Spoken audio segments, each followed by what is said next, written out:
Good evening, everybody. We'll just give it another minute or two as we see that there's people still joining, and we'll start the webinar in the next 1 or 2 minutes. Thank you.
Good evening, everybody, and welcome to the CIWEM webinar.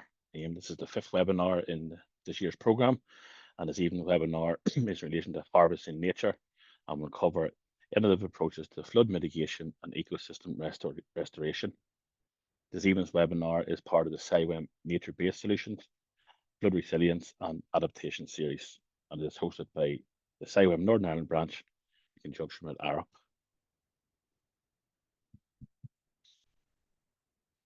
So there's some housekeeping before we start.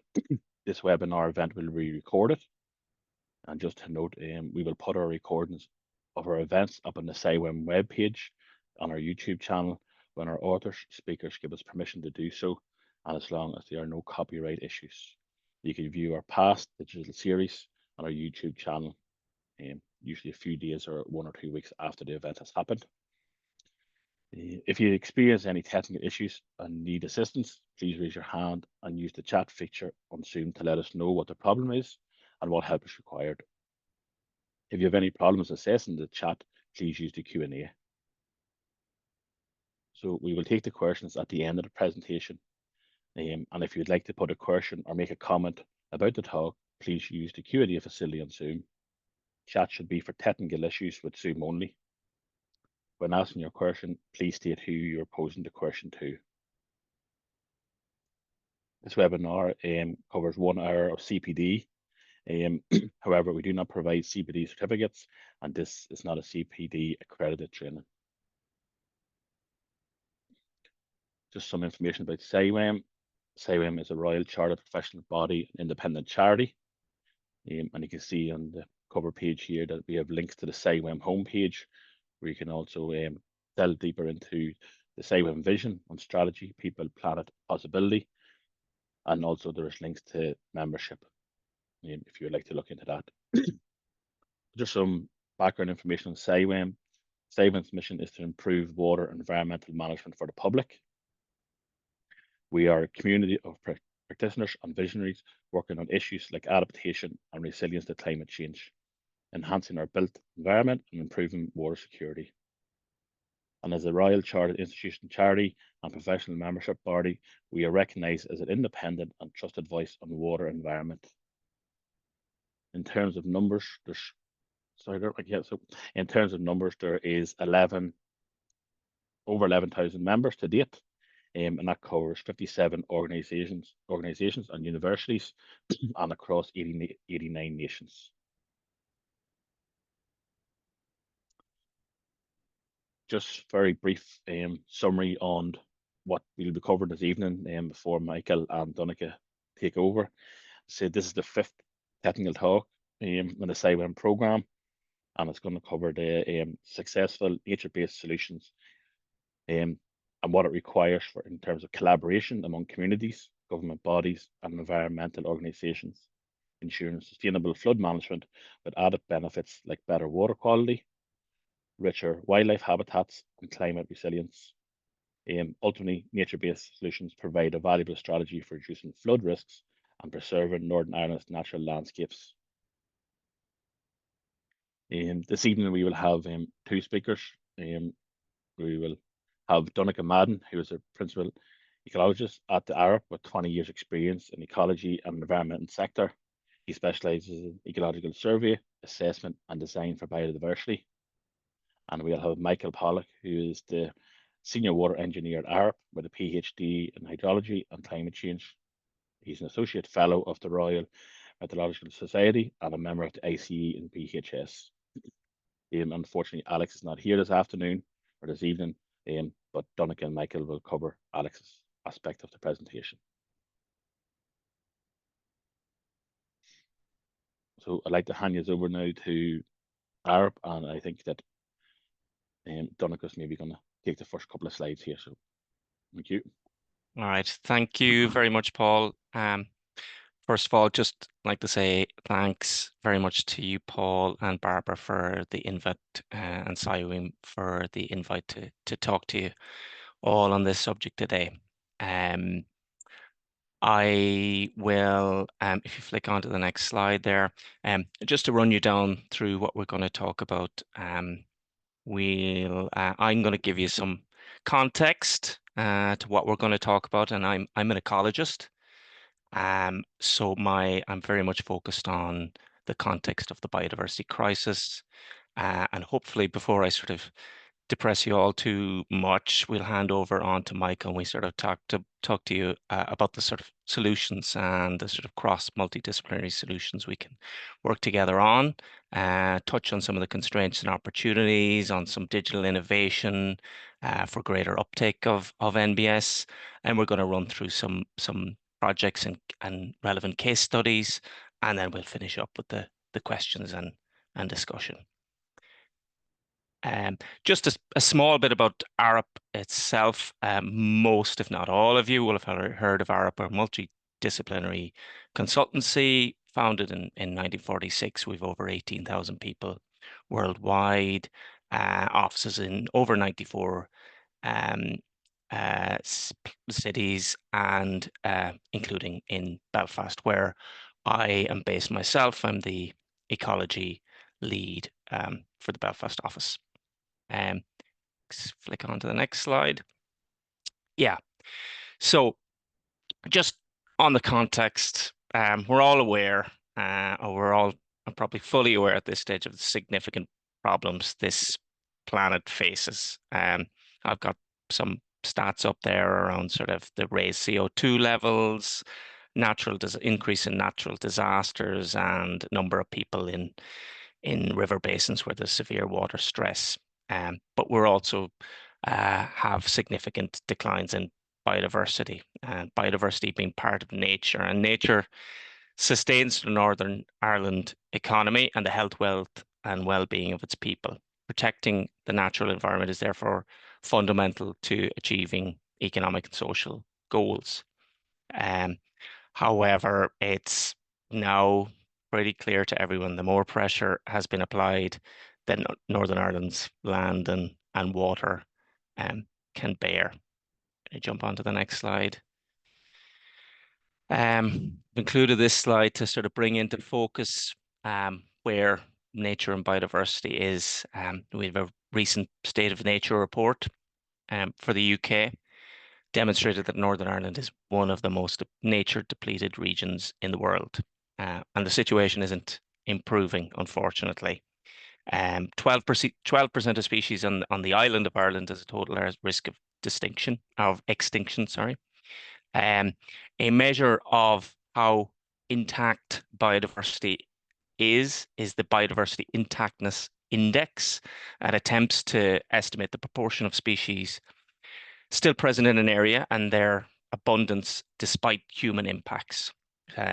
Data collected from ecological studies across the globe, relationships between land cover, land use intensity, species richness, and species abundance modeled.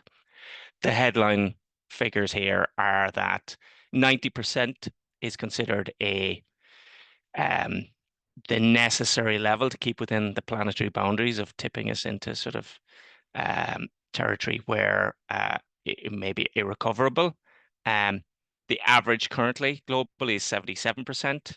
The UK is the lowest, has the lowest biodiversity intactness index in the developed world, and Northern Ireland has the lowest score within the UK.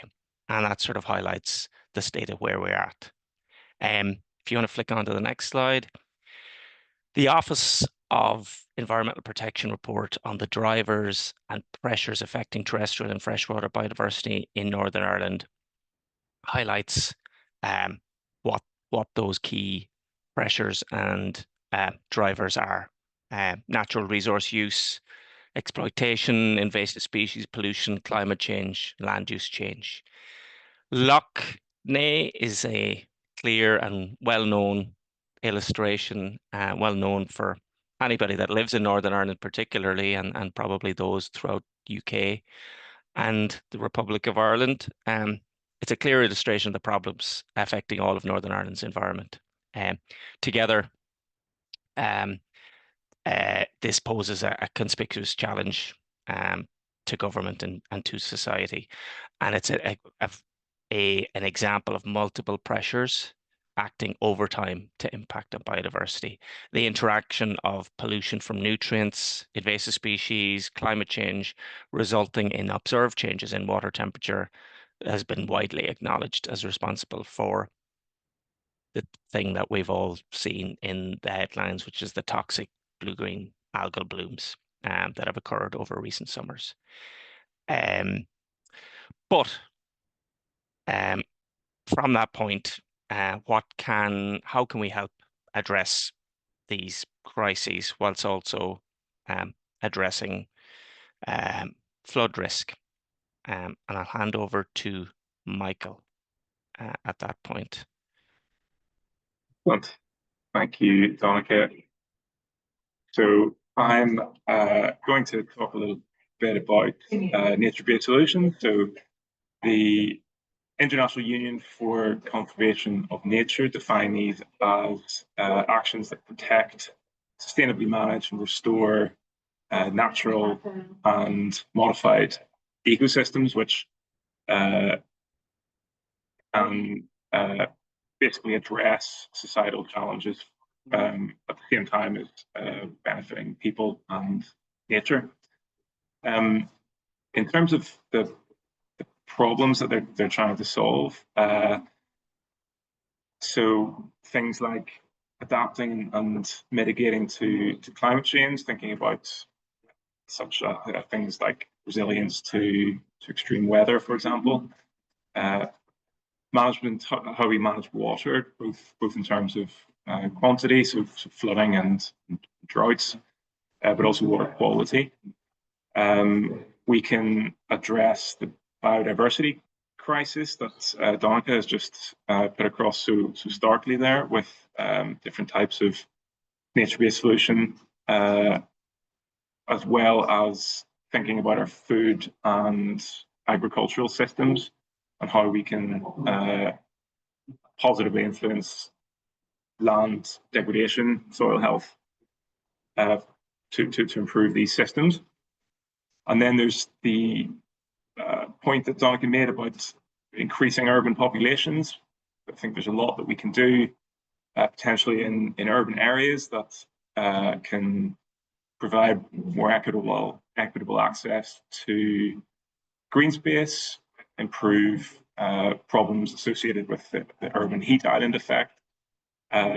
Basically, there are a range of different potential benefits that we can have across multiple systems, so social and ecological systems. I think possibly just a brief aside in a sense here, where I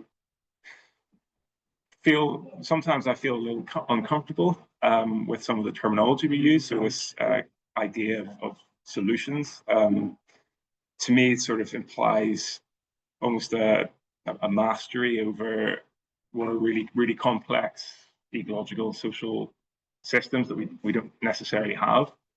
When I remember to, I would probably steer towards terms like nature-based interventions, sort of trying to convey how we're it's our informed attempt to steer or influence what are incredibly complex systems. But I think, I mean, that's sort of a bit of an aside. I think NBS is just such a widely used term now, and there are, I think, various different manifestations of it, of which I'm going to talk about one just in a moment. In terms of the opportunities, well, at their best, I think they offer a really integrated approach to tackling societal problems and delivering these multiple benefits along the way. You know, they have great potential to address global challenges, you know, such as climate change, human health across the food and water security nexus. So yeah, I think nature-based solutions can be a means of really working together in an multifunctional way. And I'm going to focus in a little bit on what we'd maybe call nature-based catchment management. So the idea of looking at the watershed or the catchment as a sort of vessel or vehicle. This might be variously described as natural flood management or natural water retention measures. But essentially, you know, we might be trying to address flooding problems with some of these interventions. But you know, almost of equal importance is the cross-cutting, holistic, multiple benefits that are provided by, you know, things like improving the biodiversity situation or sequestering carbon or, you know, nutrient management, which is clearly a big issue. So some of the, I guess, just to delve a little bit more into some of the tools that we use for nature-based catchment management. These are, you know, interventions that are you know, distributed across the catchment, not just randomly, but really targeting processes and targeting storage to deliver particular benefits. The processes that they target are interception, increasing infiltration, slowing and storing water, and you know, as I said, that, you know, designed to reduce flood risk, but also delivering other benefits. Just quickly run through, I guess, the concept. I realize this will be familiar to some of you, but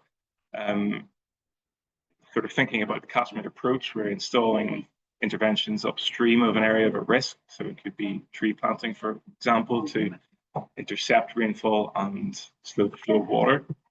We then also are looking at interventions which divert and store peak flow, interventions which, such as large woody debris that force flow out of the river, and also capture capture surface runoff. When designed well, these can really not just have an impact on the flood risk, but contribute to catchment resilience and improve things like water quality, biodiversity, and so on. In urban areas, we think perhaps in terms of sustainable urban drainage or blue-green infrastructure when we think about kind of urban nature-based solutions. And I think it's important to note that these form a kind of portfolio of interventions that also includes conventional or more traditional flood risk management approaches. And some of the examples we'll show you later, we'll see how these things can kind of interact. I mean, this all sounds great, I suppose. You know, why aren't we doing more of this? I think it's important to acknowledge that there are really big challenges. and it's things that will take time to overcome. But just to speak about a few of these, we may have governance silos where nature-based interventions require cross-sector collaboration, but where institutional structures can be fragmented and poorly aligned. There can be a misfit in terms of the policy and regulatory environment. So existing planning, permitting, and frameworks are often designed for more traditional infrastructure.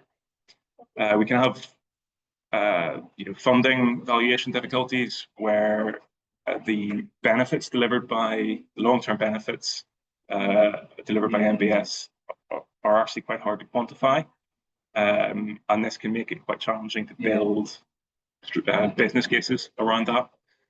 Land ownership, I think implementing NBS on fragmented or private land can be quite complex, as many of you with experience of these will attest. And then I think there's also a point around perception. I think there can be resistance to these sort of new approaches that maybe seem to be less reliable, unfamiliar, or generally at odds with professional norms. And the last point I've put in here is just around technical skills, technical knowledge. And I actually think that this maybe used to be more of a barrier, but is definitely becoming less of a barrier. And I think that it's sometimes it's about empowering those who are actually going to make a difference, who are actually going to implement these solutions to actually have some control over how they're designed. And I think technological innovation, digital tools, really have fostered a good sort of vessel for addressing some of these problems. And that's what I'm going to move on to now. So one of the challenges, I guess, with implementing nature-based solutions is that often there are a lot of different organizations that are involved, different stakeholders requiring a lot of collaboration. So one of the approaches, so digital tools, I think in general can really help with this challenge. And one of the particular tools that we as Arup have developed in collaboration with a Danish tech company called Scalgo is called Nature Insight, and it's a web-based sort of mapping and modeling tool that allows us to very quickly build up a picture of what types of solutions or types of interventions might be applicable, understand the relative costs and benefits according to them. And it's, I suppose, a high-level way of developing the evidence base to then justify, I guess, funding from the various funding streams. And I think probably the last sort of important thing to note here is the piece on how we're trying to empower delivery teams to sort of explore and evaluate nature-based catchment management options themselves without sort of trying to give people the tools to look at particular problems. And this is just a quick sort of video of how this is sort of the Nature Insight interface, sort of showing by the video how we create a catchment boundary, and then we can look at the range of different interventions within that catchment. So each grid square that you can see there prioritizes one of the different types of nature-based solution. And we can look at the hydrological impact of our catchment-based interventions to see what impact they have on flood risk, which is what the videos are showing now. But also we can look at the cost to implement these interventions. And everything's quite dynamic, so you can imagine, if you're in a stakeholder meeting with a lot of different people, different groups, then having a tool like this kind of allows you to have a bit of a conversation about what what you want to do, what landowners you might want to engage, and so on. There are also various other digital tools. I'm just going to briefly run through the Observe suite, which is just sort of a capacity that Arup has developed around. So it's basically some legislation called biodiversity net gain, which has driven this sort of product to quickly develop repeatable and automated calculations around biodiversity. And I think with that, I'm going to hand back over to Donica, and we're going to go through some case studies that hopefully show how we're applying some of these approaches or developing different approaches to apply nature-based solutions in the landscape. Great. Thank you, Michael. I am going to chat to you through some projects that I've been involved with. And the first one I'm going to mention is about sort of a project that was led by Jerry Baker, who's based out of Arup's Dublin office. It was looking at peatland habitats south of the border. And following on from Michael's mention of using digital tools, this was very much using digital tools to make to add to what we do as Jerry being a hydrogeologist and myself as an ecologist, and working together as a team to identify restoration of designated sites and habitats. Many of us will know about peatlands, and they're important as a soil carbon store, and the fact that many drained peatlands are sort of emitting much carbon due to the fact that they're degraded. If you flick onto the next one, Michael, there, what Jerry did in his piece of work was looked at the European Ground Motion Service, which is data derived from the Sentinel-1 satellite, and it looks at detecting and measuring ground movements across Europe with a millimeter precision. So Jerry came up with the idea of using this to identify the restoration or degradation of raised bogs in Ireland, to identify what direction a raised bog was going. Flick onto the next slide. So this is just giving an idea of what the sort of where the graphs might go in relation to ground elevation being measured on that millimeter accuracy, from a well balanced to showing those downward trends in elevation where the raised bog is being impacted, a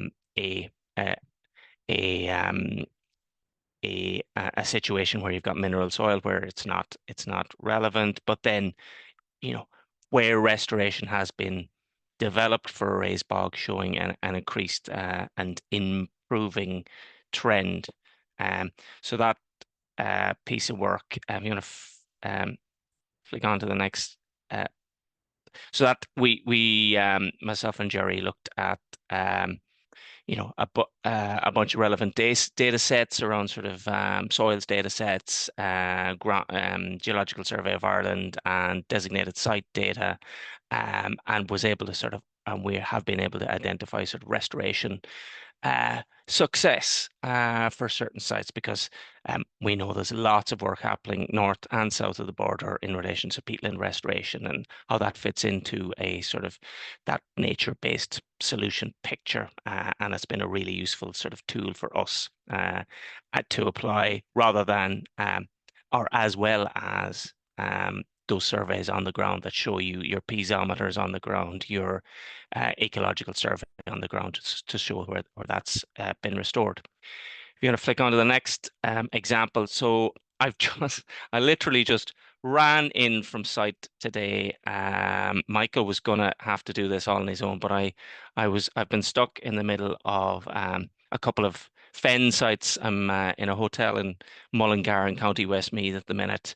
And we're working on the Tucker wetland restoration project. I'll flick on to the next, yeah. And I've been on site working with Jerry Baker on this project as well. So it's a 3-year wetlands restoration project. It's co-funded by the Government of Ireland and the EU through the EU Just Transition Programme, which focuses on the fact that much of the Midlands in Ireland commercially used raised bogs here, and there's that was stopped a few years ago, and there's a move towards sort of that transition from how the economy and society has progressed over the past number of years. So this particular project is looking at fens, which are a wetland. They're crucial for maintaining biodiversity. There's groundwater influence with a peat soil, and they support a unique plant animal species, many that are rare and endangered, and also play a key role in water regulation. They act as natural filters, purify water, and they mitigate flooding. So that is a project we're working on over the next couple of years. There's 36 sites we're developing plans for and implementing restoration actions on the ground. There's similar restoration actions to those sort of implemented in a raised bog and a blanket bog scenario, but the water balance is a key issue in relation to surface and groundwater. So that's one project we're looking at a quite a significant landscape scale.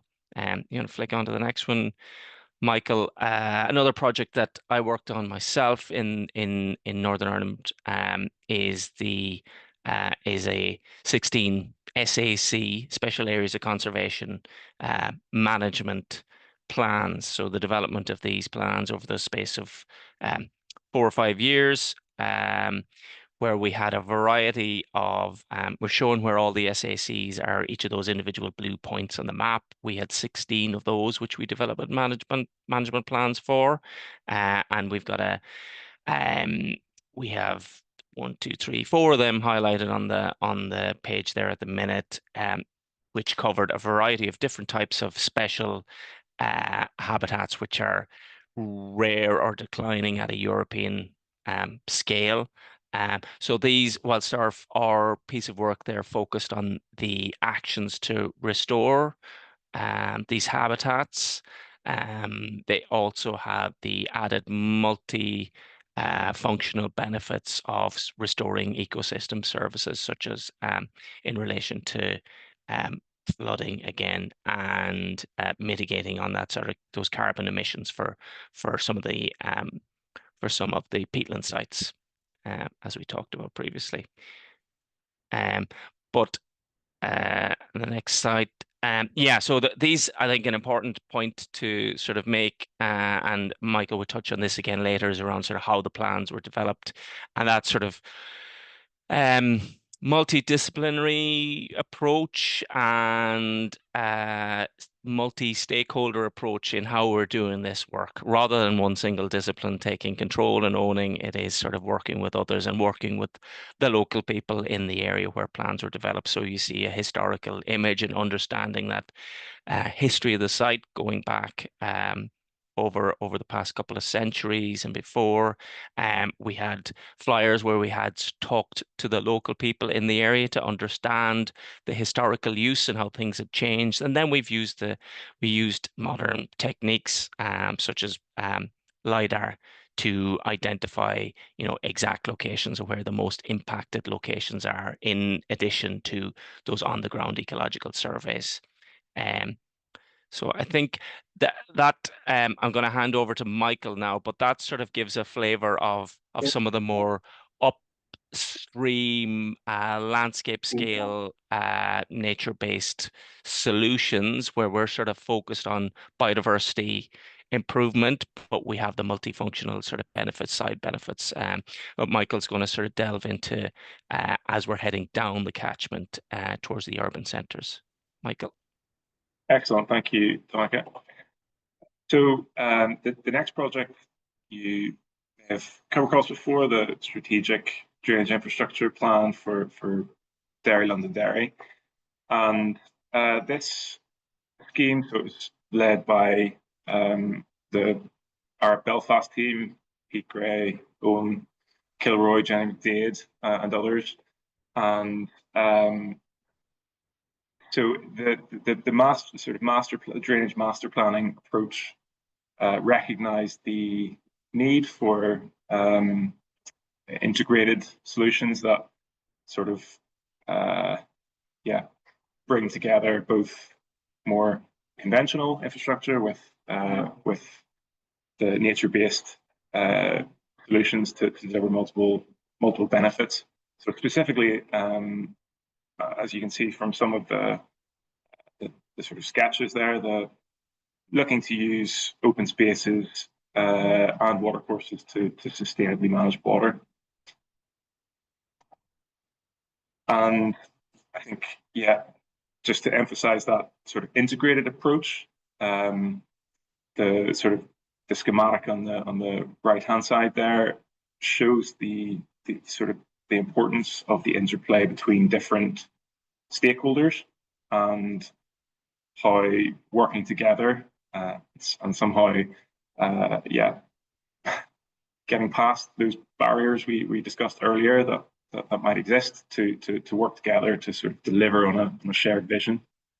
And this was one of the outputs of the consultation document, which is publicly available, and it looked at the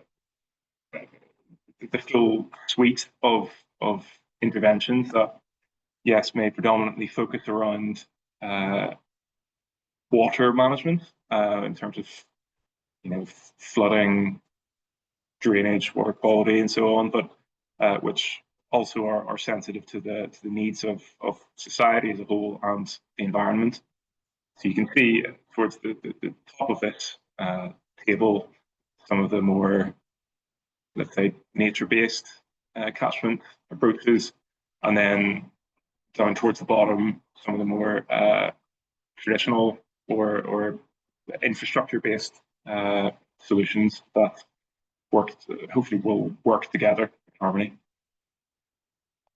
Then we have another example, I suppose, that was quite a strategic level.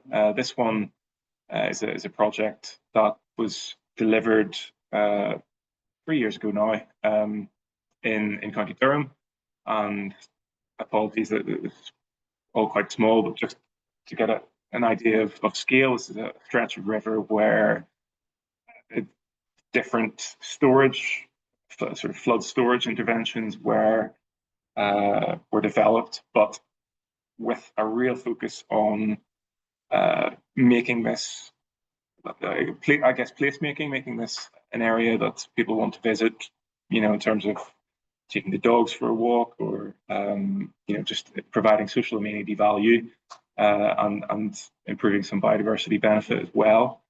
So I guess just to quickly flick through some of the early, this is sort of pre-construction and then in operation. You can see that the grass hasn't, the wildflower meadow hasn't quite formed there yet, but the idea is that, yes, this is a functional storage intervention when it needs to be, but at other times it can provide a different function for the community. And again, just some images of this. And then So the final sort of project that we're going to talk through now is it's called Mansfield Sustainable Urban Drainage System. So it's a type of blue-green infrastructure, and it's a project that it was a partnership between a range of different people, but Severn Trent Water, one of the water companies in England, is investing I think 76 million on blue-green infrastructure in Mansfield, which have all been, I think, mostly installed now. And this is the largest blue-green surface water management program in the UK. And you can see some of the sort of opportunities that we're trying to tackle with this. I should say this is a project led by Peter Holt, based out of Sheffield. And the sort of trajectory of this project is, taking it from that master plan phase, which is where you saw the previous example, the Londonderry example, at that sort of master plan stage, and then taking it right through the design process to detailed design and implementation. A little bit more information on the interventions themselves. So when we talk about blue-green infrastructure, we're probably moving away from that catchment-based approach and targeting more localized surface water flood risk, for example, with bioswales, detention basins, rain gardens, and various other types of intervention that you can kind of see through the examples here on screen. And I think the takeaways from this project are that I guess there's a huge amount of infrastructure that's currently existing, and often complete replacement of infrastructure isn't really viable for many different reasons. And actually, using but repurposing some of our existing infrastructure can form part of the solution. I think one of the key sort of messages from this project was really to understand what the drivers are. So all of the different stakeholders that you need to get involved, such as local councils or planning authorities, the Highways Authority, landowners, water company. Everyone will come together with their own drivers. So, for example, the water company may have drivers around flood risk management, whereas the council might have different drivers. But understanding these and working together to sort of chart a path forward that meshes together some of these different drivers is really important, challenging, but important. And final slide. When Dominic and I were putting this together, I think it was a really good exercise to force you to take a step back and think about the work you're doing and how it sits within the wider space. And I think it's fair to say, we do encounter many challenges in trying to get nature-based solutions sort of taken up more readily. But we also see that there's a huge amount of underutilized potential and underutilized opportunity. And we're clearly quite passionate about these different types of interventions in different ways, and the sum of the parts that they can have, I think is also really exciting as well as challenging.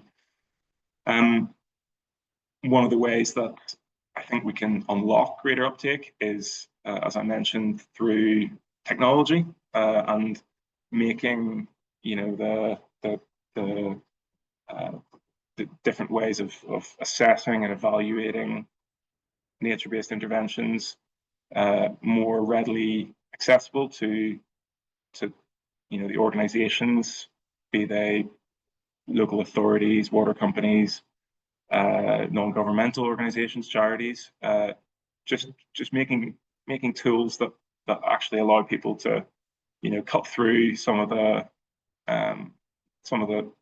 technical stuff that we know, and you know, we can kind of just move on to, right, how do we actually get these things implemented. Yeah, I really hope that tools like Nature Insight will sort of bring us along that journey a little bit. I think scale is a really interesting thing. So the earlier examples that Danica was talking about, you could see that sort of landscape scale moving in towards the local scale in the Mansfield suds, where you're you know, trying to really solve a particular set of challenges in a location. And I think you know, they all add up to you know, benefit. But I think there's, you know, we can probably challenge that landscape scale a bit more. I think there's, you know, definitely the technical capability to implement regional scale nature-based solutions, truly catchment scale interventions. It's just about understanding how we can fund and maintain these different things. And I think a key to unlocking that is from collaboration between different sectors and integration between disciplines, sectors, because it will require sort of buy-in from everyone, you know, in across sectors and in society in general, to, you know, create that goodwill or that, you know, the sort of, yeah, the buy-in, I suppose. And this, you know, that's challenging, but I think it's pretty fundamental to really enhancing our uptake. And then the last of searching for the right word, but I think iteration probably covers it. So I guess the point here is, you know, we do know quite a lot, but also you know, we don't have all the answers. I think we're just we're trying our best to nudge things in the right direction, you know, keeping learning, but also acknowledging that, you know, this is our informed attempt to steer or influence what are incredibly complex systems. And the final image that I've got on the right, which I'll leave you with, is so this is the Boothby Wildland project, where Arup have put in £1 million of advanced funding to restore about 57 hectares of degraded land, and this will sequester 10,000 tons of CO2 equivalent over the next 30 or so years. I suppose, I mean, yeah, I suppose what are hoping that this will unlock is the idea that the private sector can actually contribute to this, and there's a, you know, a sustainable growth point where, you know, through a private sector investment, I guess we hope that we can inspire others to also to get involved in that sort of work, because, you know, it's obviously great to do from a ecological perspective, but I also think that, you know, there are you know, sustainable growth commercial benefits of doing this kind of work as well. And it's really about teasing those out. I think that's it. We're, I think, more or less hopefully on time, and I'll hand across back to Paul. Thanks for listening. Thank you very much, Michael and Donica. Some great examples and well presented. You're doing great work yourselves in Ireland, both north and south and further afield. Just give it a wee second there. There's some questions coming in. So if you have any questions, please use the Q&A function on Zoom here. And I'll just go through some upcoming events that we have both in Northern Ireland programme and the wider programme. So all the events are available on the CIWEM events page, and there's linked to most of them here at the minute.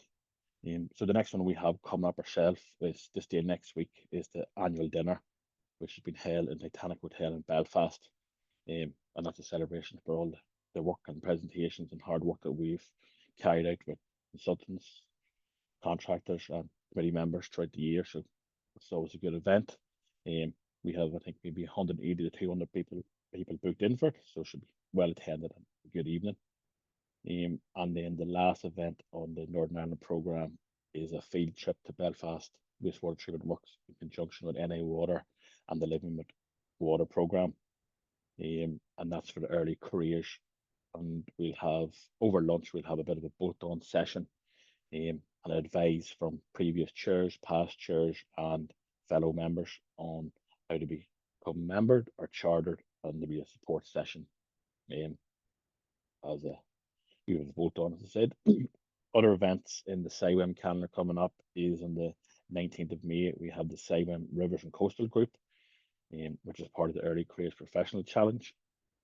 The 3rd to the 5th of June, we have the Flood and Coast Conference and Exhibition, which will be held in person in Telford.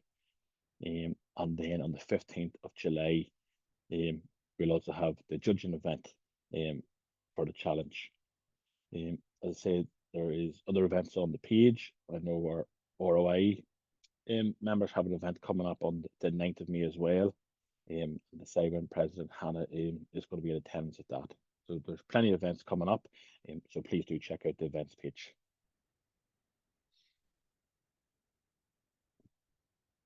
And then next slide there, please, Michael.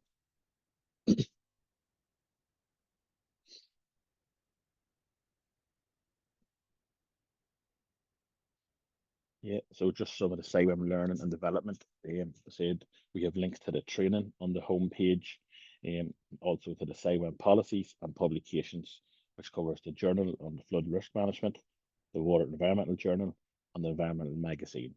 I also believe that there's monthly e-newsletters to go out as well. And if you'd like to sign up to that, please do reach out and we'll get you included in the mailing list. So next slide, please. Yeah. So there's several questions in here, which I'll just try to steer in the right direction, whether it's to Michael or Donica here. So the first question we have is relation to the nature insight.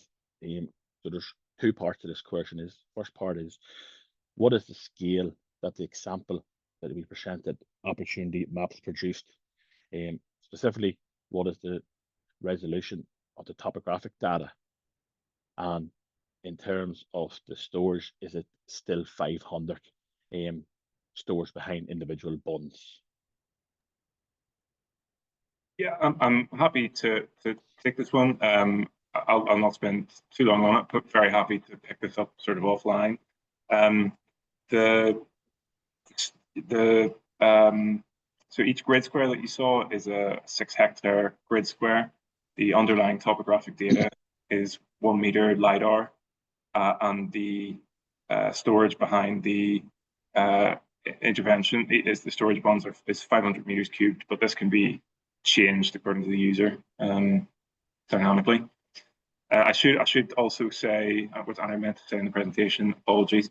So Nature Insight currently is in England, Wales, and Scotland. We do have there's no real technical barriers to implementing it in Ireland. It's just Northern Ireland. It's understanding the needs for it. Thank you, Michael. Our next question is, for any of those projects that we were sharing have you got any results of implementing nature-based solutions? So did you model them? Were the results satisfactory? And how did you measure the nature-based solution impact on biodiversity, ecology, and did you only measure the flows? I can break that down if you want me to start. A few comments on that now. Yeah, I'll jump in there. Okay. So, have you got any results of implementing ABS? Yes. So, I guess if we're thinking about Nature Insight, we would generally use Nature Insight as a sort of high-level optioneering tool that allows us to quite quickly identify areas that you might say, okay, there's no chance NBS will work here. Let's not worry about that.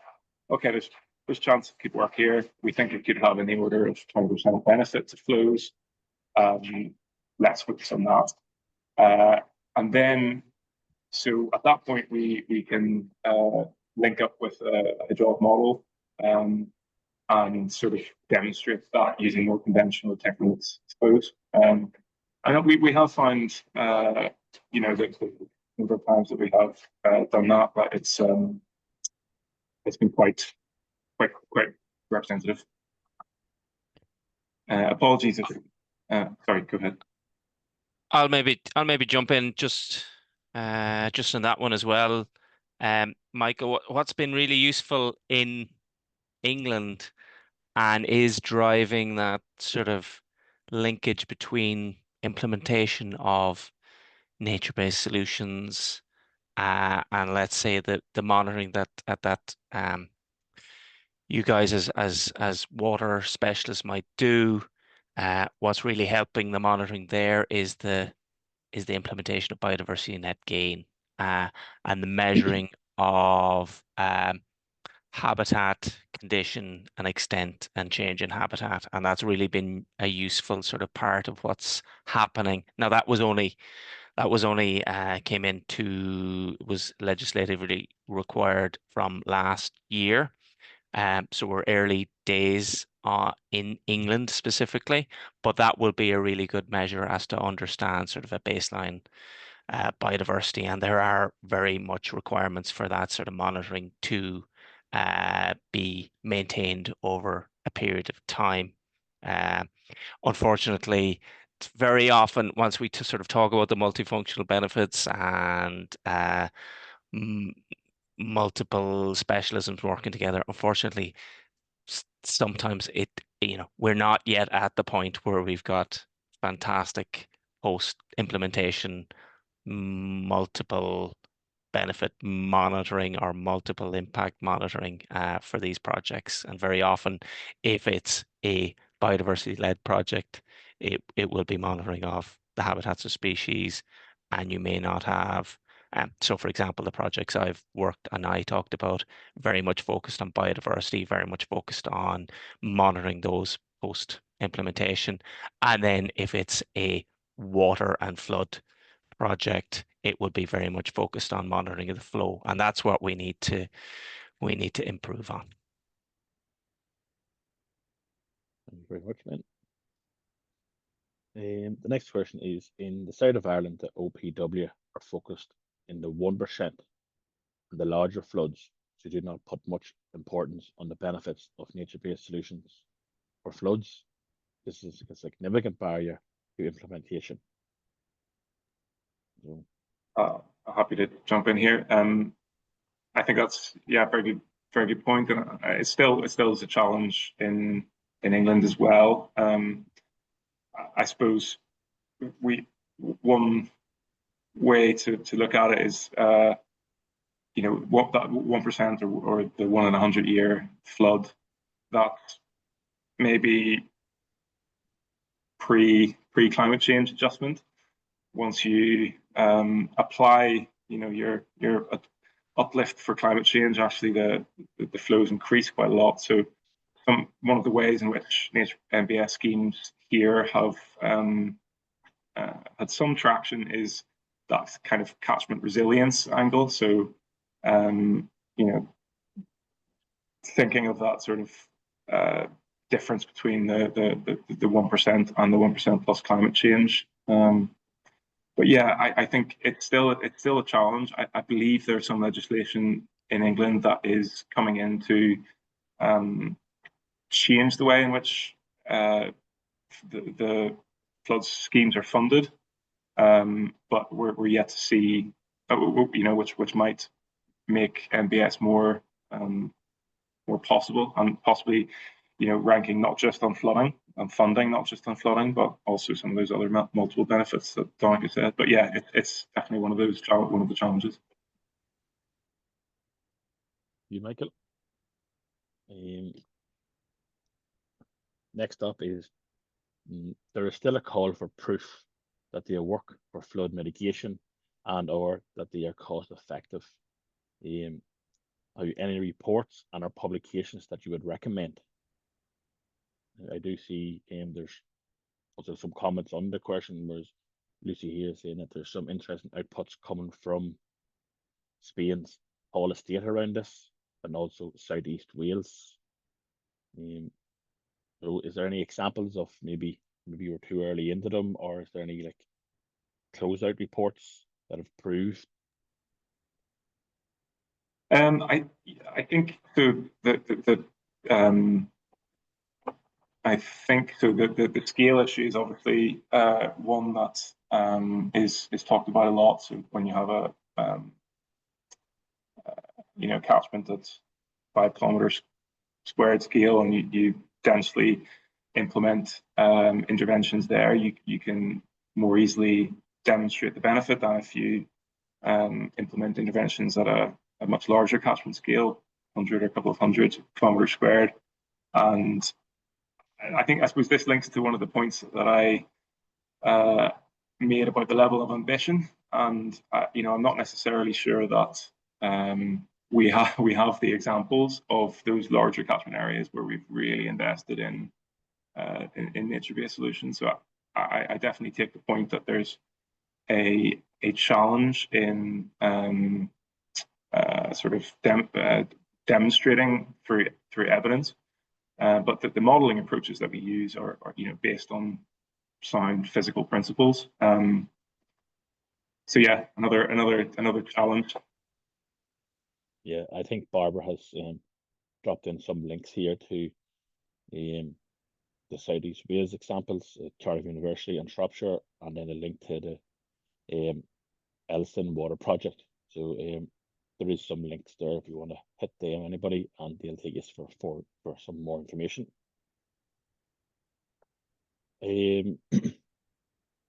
Next question is, how do you work out the changes to the hydrograph when looking at different features in your tool? Is it based on observed data or tweaking parameters, etc.? I'll just answer this briefly. Again, feel free to email me, and we can talk about this more in more depth. But so we basically in the development of Nature Insight, we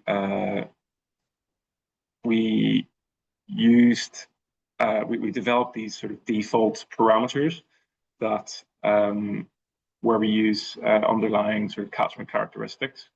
So in a similar way to some of the techniques that are used in the sort of the FEH methods, and there's quite a lot of tweaking of those that are based on so there are default parameters that you can use as a sort of first step. But what you can also do is, if you have more detailed information, so for example, rainfall or peak flows or the timing of flows, you can input that data into the hydrograph to reflect what you know, and then apply your storage interventions. Thank you, Michael. I have one myself, and maybe it's towards Donica. Towards Donica really is what is the action plan to get the UK and Northern Ireland out of the bottom sector in terms of the poor investment?